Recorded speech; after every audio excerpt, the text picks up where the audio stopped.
En 10 jours, 3 véhicules de l'armée ont sauté sur des mines faisant au total 2 morts et une dizaine de blessés à Bissine, vers Adéane, et à Lefeu, dans le nord Signan. Le sang a encore coulé en Casamance. Les mines ont encore tué.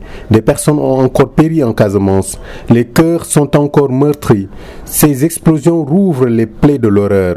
Les engins de la mort ont encore fait parler d'eux, ravivant les atrocités, les traumatismes de plusieurs décennies d'affrontements armés. Oui, depuis quelques jours, la Casamance renoue avec ses vieux démons. Située dans la partie méridionale du Sénégal, la Casamance est affectée par un conflit armé indépendantiste depuis décembre 1982. Ce conflit armé interne oppose le mouvement des forces démocratiques de la Casamance, MFDC, qui réclame l'indépendance, et l'État du Sénégal. Des cessez-le-feu ont été signés en 1991, 1999 et en 2004.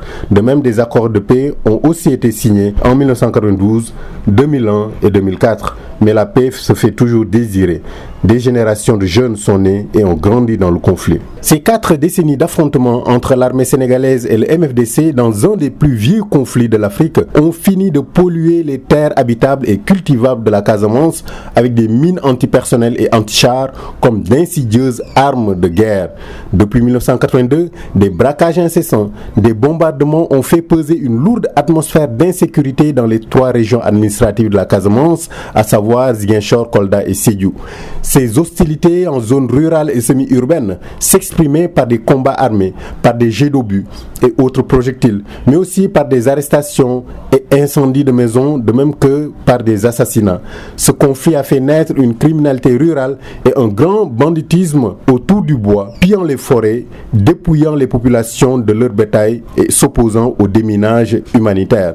Ce conflit a généré des opportunistes et des profitards qui n'ont aucun intérêt à ce que la paix revienne. Des milliers de familles ont été séparées à cause de violents affrontements et des villages entiers ont disparu de la carte et avec eux des terres cultivables, des forêts, des bois sacrés, un des symboles de la religion traditionnelle et qui abrite les fétiches. Les statistiques approximatives disponibles faisaient état en 2005 de 231 villages abandonnés, 1200 morts civils et militaires, 850 victimes de mines dont 170 morts et près de 300 villages minés, environ 60 000 déplacés dans l'intérieur du Sénégal et 13 000 réfugiés en Gambie et en Guinée-Bissau. Les populations ont abandonné leurs terres qui ont été minées par les belligérants dans un conflit qualifié de froid. Elles n'attendent que le déminage pour rentrer chez elles après des décennies d'errance. Même si une situation d'accalmie qualifiée aussi de ni guerre ni paix s'est installée depuis le début des années 2010 en Casamance, la série d'explosions de mines de ces derniers jours dans les départements de Ziguinchor et de Bignona nous rappelle que le conflit interne armé est encore là. Il en est ainsi de quelques actes d'une rare violence qui viennent rappeler que la paix définitive n'est pas encore une réalité en Casamance. Et pour preuve, la tuerie de Bofa Bayotte dans l'arrondissement de Niassia en janvier 2018, pendant laquelle 14 jeunes bûcherons furent tués. De même, l'assassinat en octobre 2019 à Moulompe, arrondissement de Tindouk, de 3 personnes dont le secrétaire général autoproclamé du MFDC, Abdou Elenkin Diatta. Si du côté du MFDC des statistiques sont rares, concernant l'armée, les pertes les plus lourdes furent enregistrées à Babonda, dans le Niassia, en 1995 avec 25 soldats tués. En 1997 à Mandina Mankagne, près de Ziguinchor, où 23 soldats tombèrent dans une embuscade. En 2010 à Boutolat, près de Bignona, une roquette atteint 7 soldats